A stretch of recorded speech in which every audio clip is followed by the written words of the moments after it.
All right. Good day, everyone. Um, I think I decided to save my time and energy um, instead of going to the class. I just remember that I had the first test of this class recorded. So I feel I can also record this so that at least we can save time. On that day when we came, I think we can just go ahead with our test. So please, I know the audio is very weak, so we can plan some time back. They just try and manage like that. So I have already explained this one with metabolism with the introductory aspect, and this one will now cover the phase 3 and probably phase 3.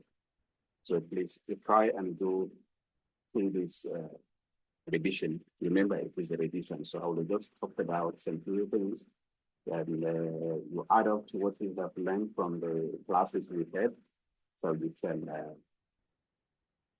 get the full concept. If anything is missing, I believe that will bridge the gap of the missing aspect. So please, you mentioned you listen attentively, and so that you can be able to benefit from all what you can say here.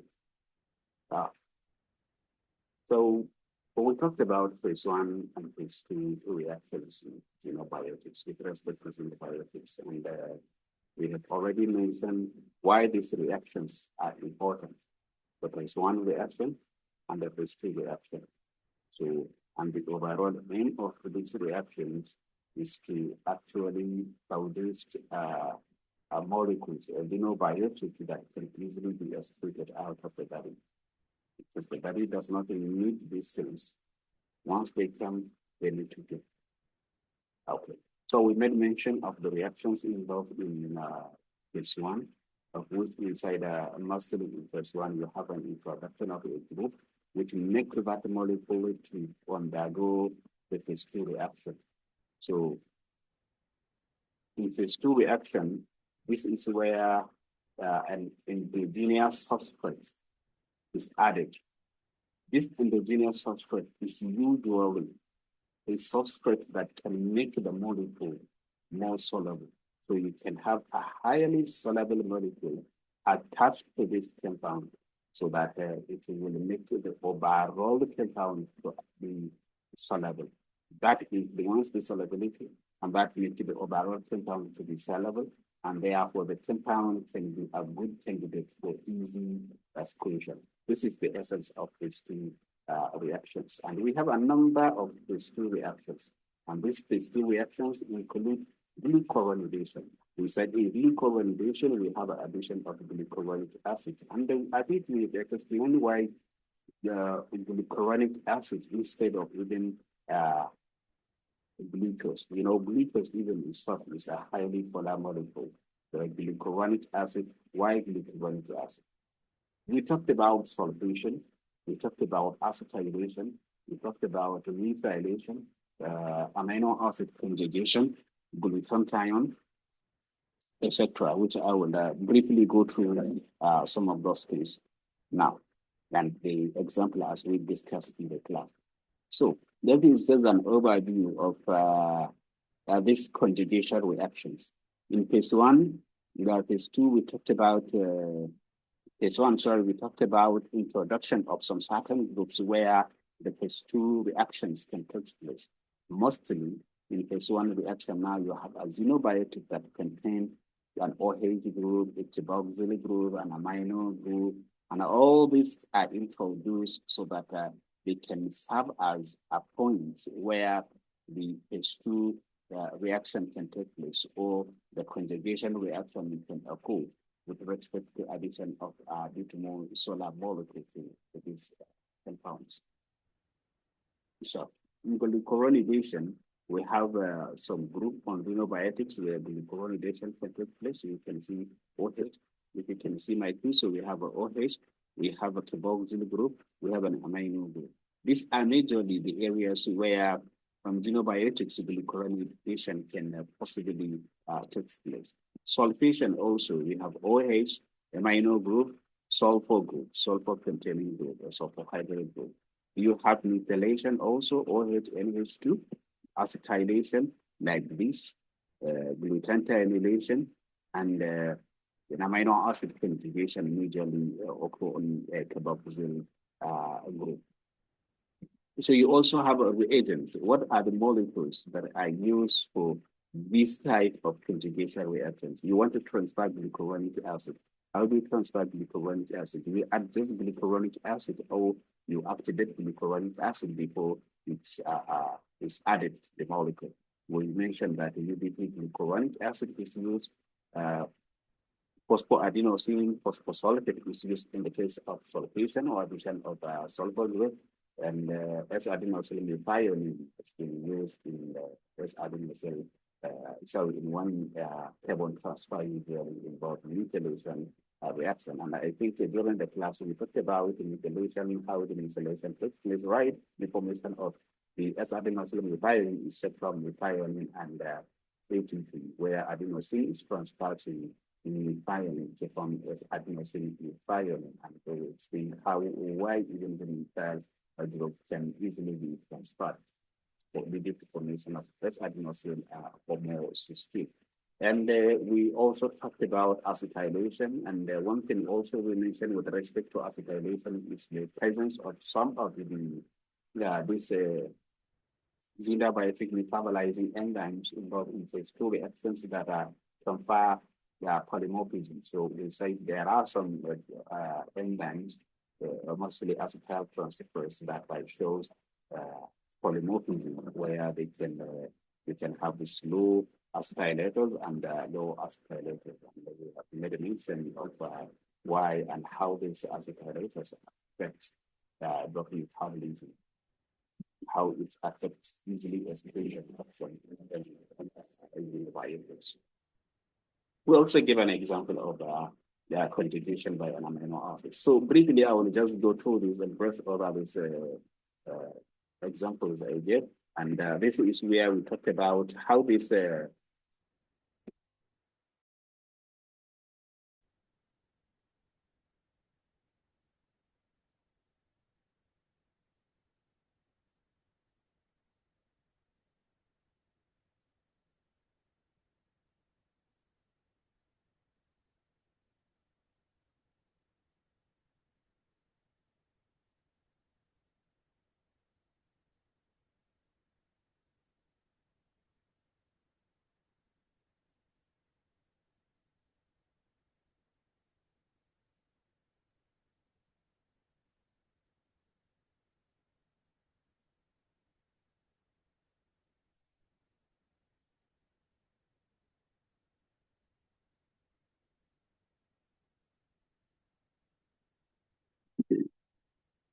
so this is where we show how this formation of how this UDP glucuronic acid is formed from glucose 1 phosphates with uridine triphosphate from UDP glucose, upon which the UDP glucose is oxidized from UDP glucuronic acid.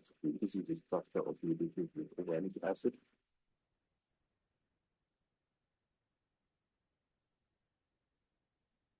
Here you have the glucuronic acid attached to UDP uridine triphosphate. You can see the nitrogenous base. You can see the sugar, the ribose figure, and this is the phosphate, and then the phosphate is attached to the glucuronic acid to glycosidic chloride. So example of glucuronidation is catalyzed by microsomal enzyme UDP glucuron transferase.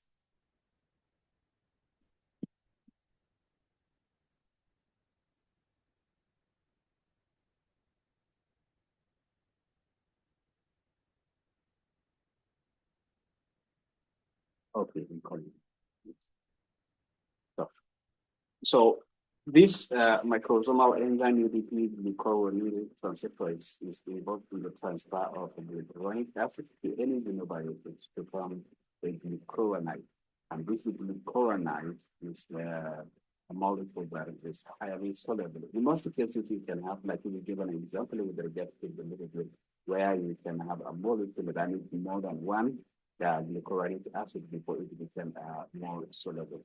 So we have phenol converted to phenol glucuronide, benzoic acid converted to benzoyl glucuronide, and this glucuronide can easily be excreted to the body. The sulfation reaction, we made a mention of the role of phosphoadenosine phosphosulfate as the main source of sulfate, and we said addition of the sulfur group because sulfur is a highly soluble atom and a very big atom, which can facilitate stabilization of the compound. So this phenol can react with sulfate from phosphoadenosine, from phenyl sulfate and the phosphoadenosine phosphate release. This phenyl sulfate is now soluble and can easily be excreted. And the reaction is catalyzed by sulfur transferase.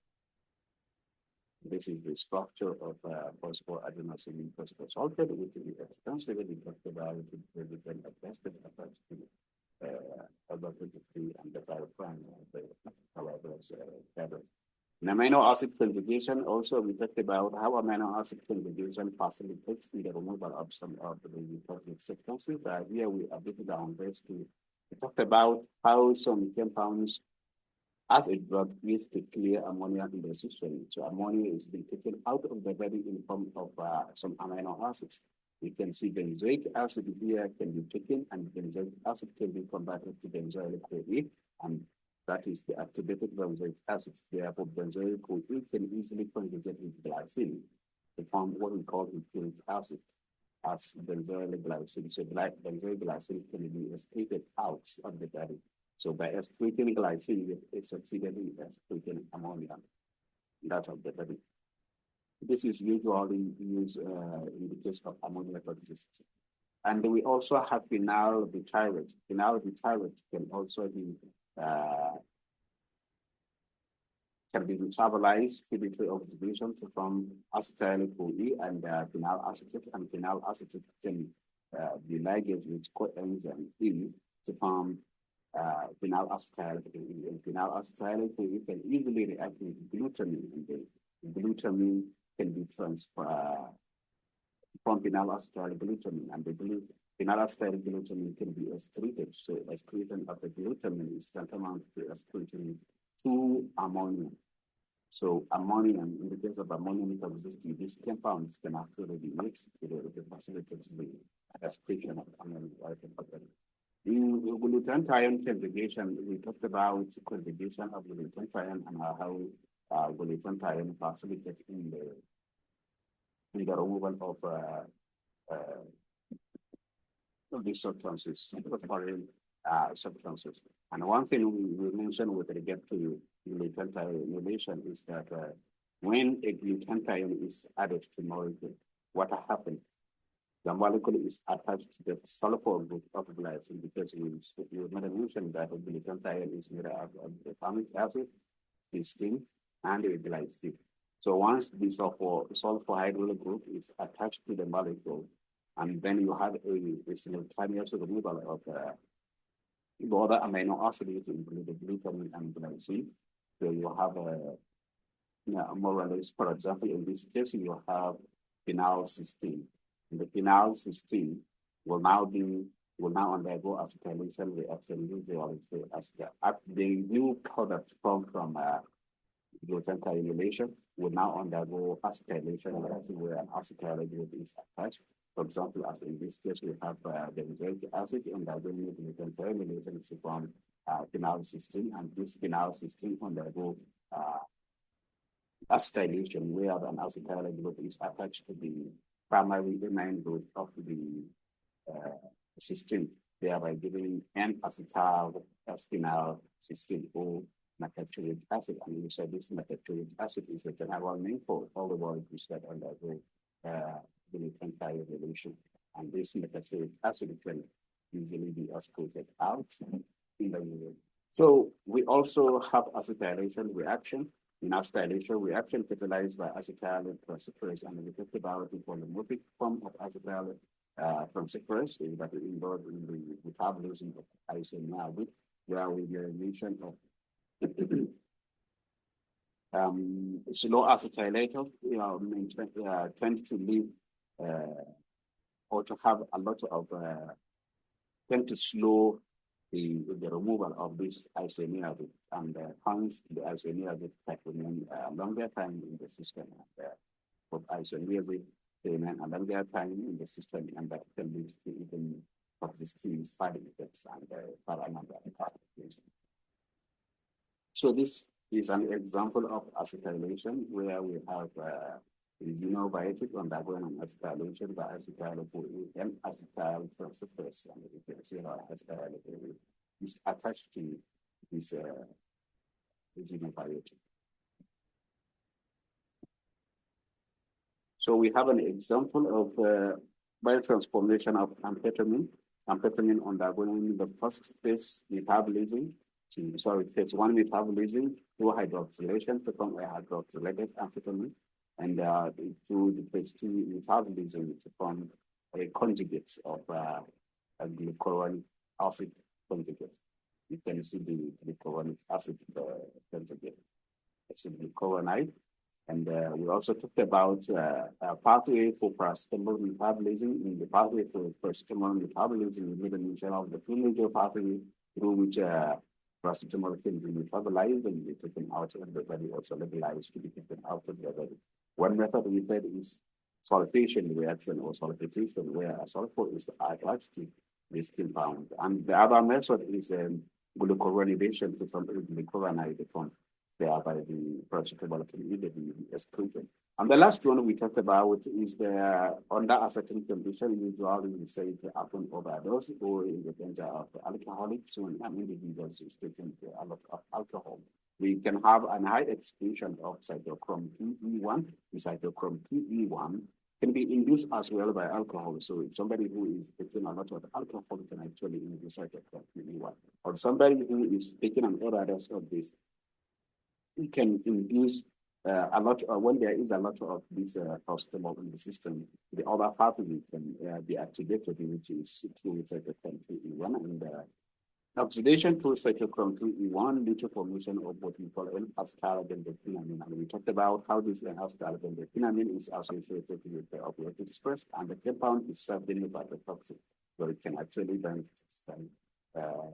certain molecules in the cells, thereby causing a lot of cytotoxicity damage to the cells, especially to the liver cells. And we talked about the biotransformation of aspirin. Aspirin also, in the first phase, we talked about hydrolysis by SOS, and they produce salicylic acid. And this salicylic acid can be glucuronidated or can be glycine conjugated. Or this can also be acted by another cytochrome 450 monooxygenases to form glycic acid, and glycic acid can undergo glycine conjugation to form a conjugate that can later be excreted out of the body. We also give an example of a contaminant, vinyl chloride, which we mentioned that vinyl chloride is an industrial chemical used in the synthesis of polyvinyl chloride. And then we talked about the function of polyvinyl chloride and the possible products that are produced from polyvinyl chloride. We said polyvinyl chloride can be metabolized in the body by cytochrome 2E1 leading to formation of chloroethylene oxide. And this chloroethylene oxide is highly toxic, and it can easily bind to some even nucleotide basis of the DNA, and that can lead to a lot of damage. And when this damage, occur to happen to some gene-specific genes like tumor suppressor genes, and total oncogenes, you can potentially lead to formation of cancer. And of course, they are mutants, they can cause mutation. And the rearrangement of this chloroethylene oxide can lead to formation of chloroacetaldehyde and finally leads to chloroacid. And we also talked about metabolism of some food toxicants like aflatoxins, sulfates, or toxic substances that people taking food. And we talked about what are these aflatoxins, how come they produce these aflatoxins, and different type of these aflatoxins. And these aflatoxins, into the body can be metabolized by quite a number of cytochrome B415 and oxygenases. We have the example of cytochrome 1E4, cytochrome 3A37 can metabolize and convert them to different forms of aflatoxin. And one of them we say is an aflatoxin aflatoxin B1 epoxide, which is aflatoxin B1 H9 epoxide. And this H9 epoxide we say can easily potentially bind to DNA, causes a lot of toxicity, mutation, cancer, and even death, which does problem. And this epoxide can be taken out by gluten release to form up aflatoxin glutens and will be excreted out of the body. And we also talked about metabolism of alcohol, where we talked about 3 different pathways through which ethanol can be metabolized, where depending on the location in the liver. We talked about ethanol inside the peroxisomes by catalase, oxidized by catalase to form acetaldehyde, inside the cytosol by alcohol dehydrogenase, while by cytochrome 2E1 inside the endoplasmic reticulum, just as we mentioned, that inside the endoplasmic reticulum is where the drug xenobiotic metabolism takes place. And we say by the reaction by catalase can potentially lead to production of active oxygen species. Therefore, metabolism of alcohol is related to production of the active oxygen species.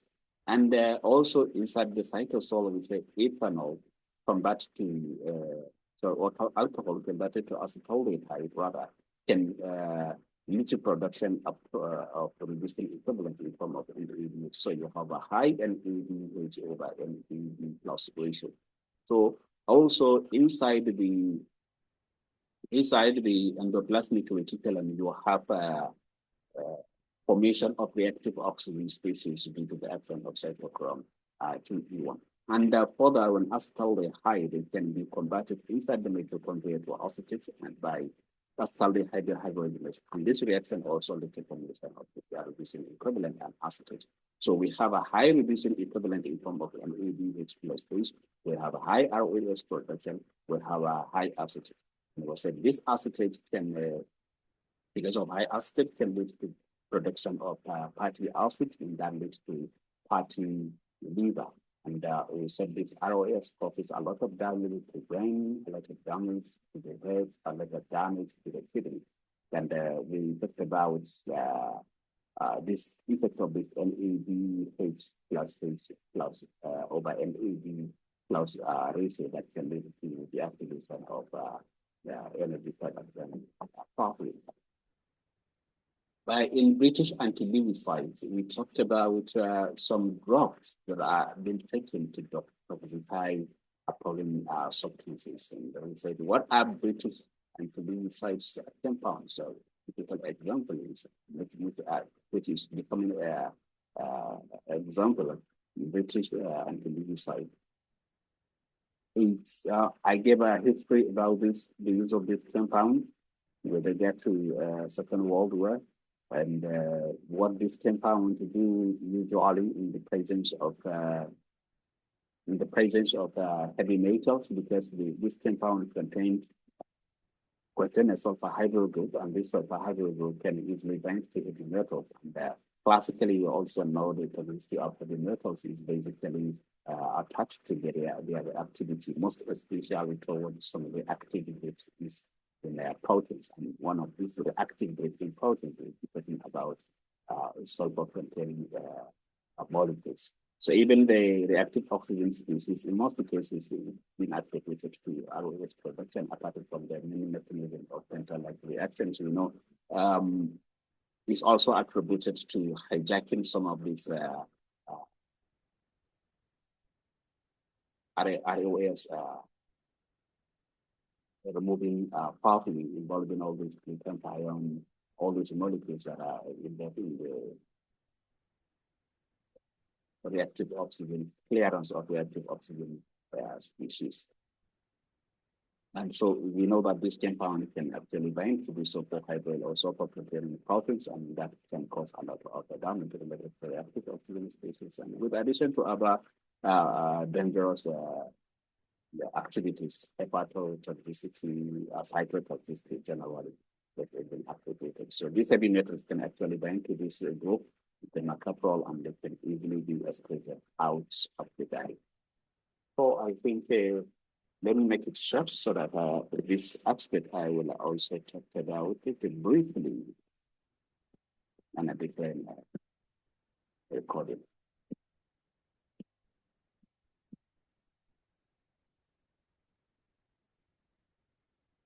If you have any question before that time, please try and get a way to contact me. I will be ready to answer your questions.